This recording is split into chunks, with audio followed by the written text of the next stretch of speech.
What dark sides are there to some tourist attractions that people don't know about? The Alps still has tens of thousands of lost corpses frozen under the snow, left over from the White War and even earlier times, like Hannibal's army. Rome is filled with gypsies who make their entire living off scamming, robbing, and selling garbage to tourists. And not the silly American gypsies who live in mobile homes and tell fortunes. These ones are actual thieves and fake beggars who train their children to do anything to get €1 off you. One kid grabbed my friend's leg and screamed in broken English he wouldn't let go unless we gave him money. My friend had been harassed by 10 other gypsies' children that day, so he picked him up and threw him 10 feet away. The kid flipped him off and then ran to find a new mark. If you come to Iceland as a tourist and see a warning sign, then heed it. Icelanders won't make a sign for something unless it is absolutely necessary. For example, there is a big waterfall, Gullfoss, on the main tourist track that most of the time is partially covered by ice, very fast moving, and has a bed of jagged rocks. You fall in, you will die. So many tourists climb over a warning sign that is supposed to prevent you from walking down an ice path where you will slip down to your death. I've even seen them carry their small kids down to the very edge, not to even go in, to detail about the boiling hot water fountains that burn you, lava fields, people getting pulled out to sea by the waves while taking holiday photos on the beach. Thailand, pretty much all of it. Thailand ranks #2 in the world for road fatalities.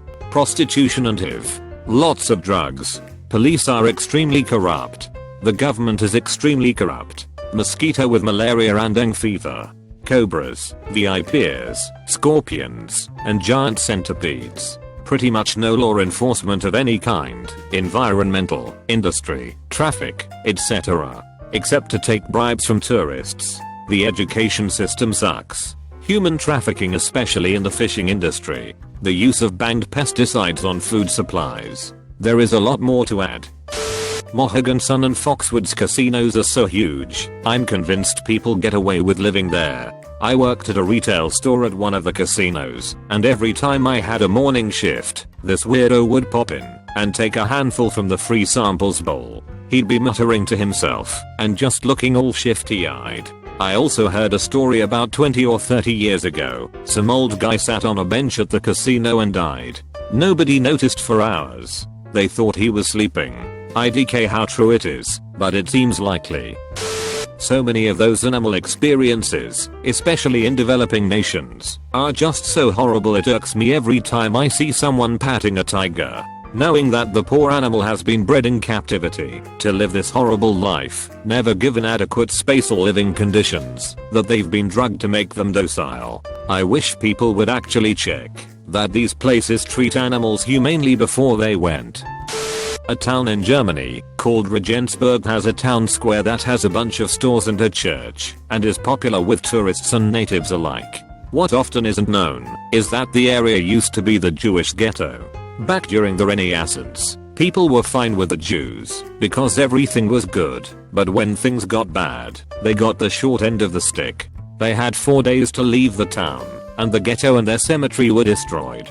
This was all around 1700s-ish. The remaining gravestones were added to houses in the nearby area as trophies, and the aforementioned church was built on the ghetto with over 4,000 of the gravestones to speed production.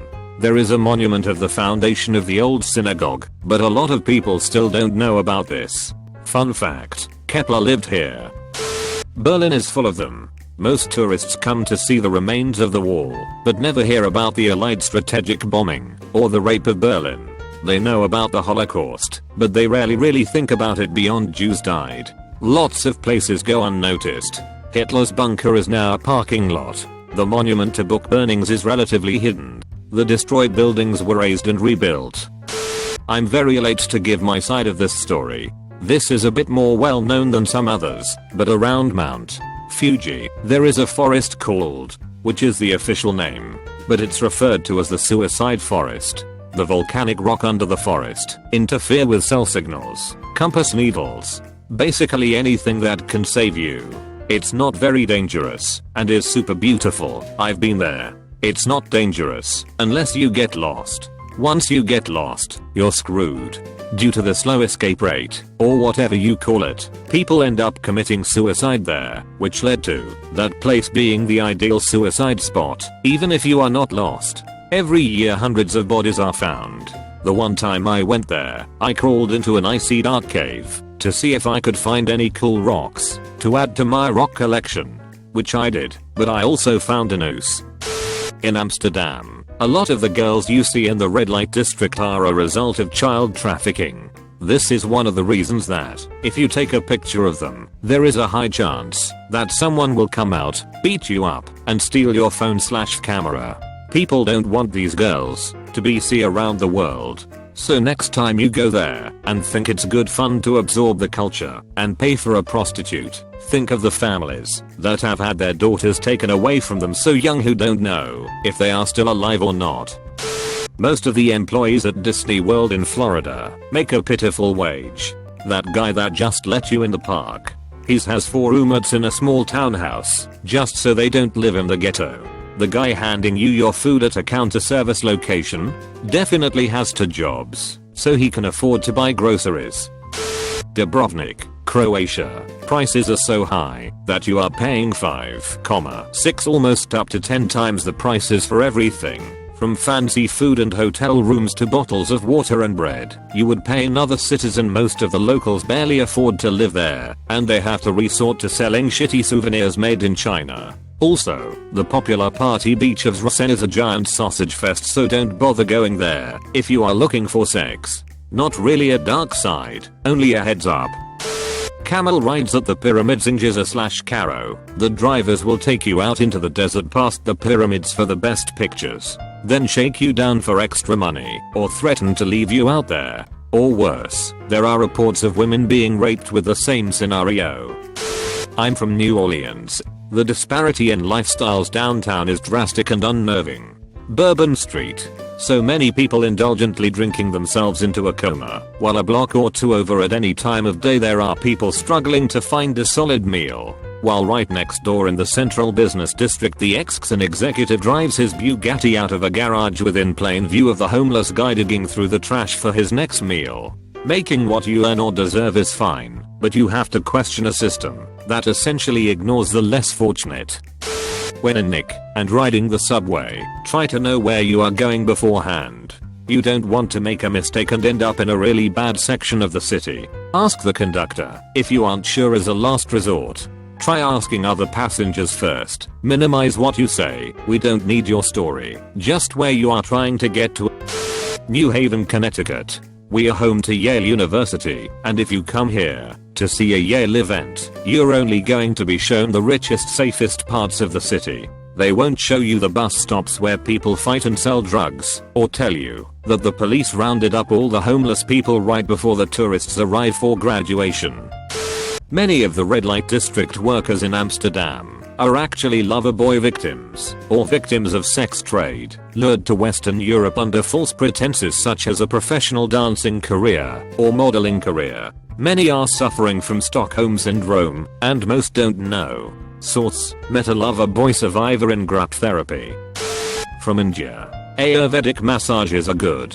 But remember, in Ayurveda, the massages are given by people of the same sex only. So if you see otherwise, it's probably a facade for sex tourism. Also, most of the Ayurvedic medicines given by shady shacks and hotels are just cheap substitutes. Go for gut-run places which would be relatively inexpensive and authentic with qualified practitioners. It's pretty well known, but the Golden Gate Bridge in San Francisco is one of the most popular suicide sites in the world. I think the estimate is something like 1,600 bodies between 1937 and 2012. The official count stopped on 997 in 1995 after a local radio host had offered a case of Snapple to the family of the 1,000th suicide victim. Local media was asked to stop reporting the total number of jumpers. They have phone boxes along the bridge that connect to suicide hotlines and have volunteer patrol people who offer to talk to you if you are acting especially agitated or suspicious while on the bridge. Now they've added a safety net and they plan to put up a suicide barrier, but the project keeps getting delayed because of funding. Besides the supervolcanoes under Yellowstone and craters of the moon that could kill us all, at Yellowstone, there are the boiling lakes, where the paths go straight through some of the boiling water. Believe it or not, if you touch the boiling lakes, you might get burned. Not to mention, if you fell in. At craters of the moon, there are dozens of signs warning you to stay with the path or a guide. Of course, most tourists are way too smart to get in trouble, right? Needless to say, nearly every summer we get news of a group who wandered off the trail and probably fell into a hidden or covered cave or shaft. Unfortunately, they don't usually survive.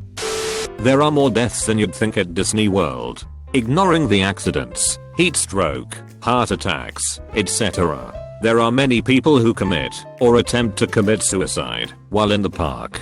From jumping out of the boat during Splash Mountain, only to be crushed by the next boat, to jumping out of Big Thunder Mountain Railroad, etc. Source: there isn't much in the way of proof as the parks shut down most, if not all reports, to prevent any negative press. I worked in that industry, not Disney specifically, for 1.5 years. You end up meeting and getting to know people who work at all the different tourist attractions, if you're into that social life. Then you start hearing all the crazy stories others have witnessed or heard of.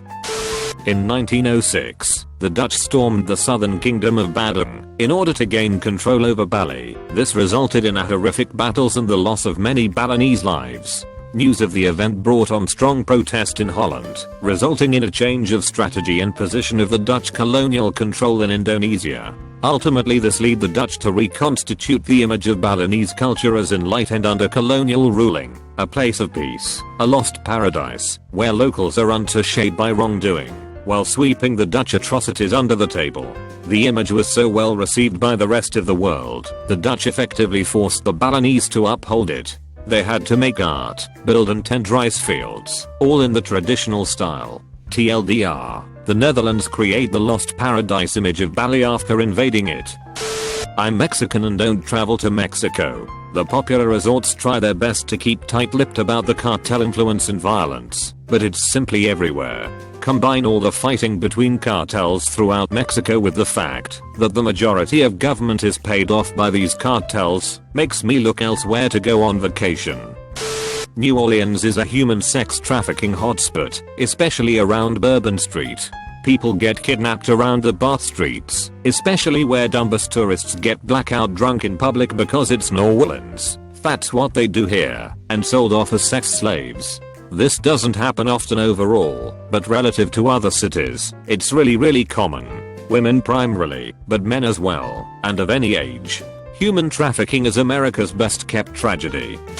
Mackinac Island has a pretty intense drug problem for being so widely regarded as a safe, family-friendly vacation spot. Working on the ferry docks, I'd see college-aged students head over to the island bright-eyed and joyful, only to return a few months later sullen and burnt out, claiming that the place chewed them up and spat them out. Washington Square in Philadelphia is one of the nice parks in downtown Philadelphia, but most people walking through it don't know underneath is a mass grave from the Revolutionary War as well.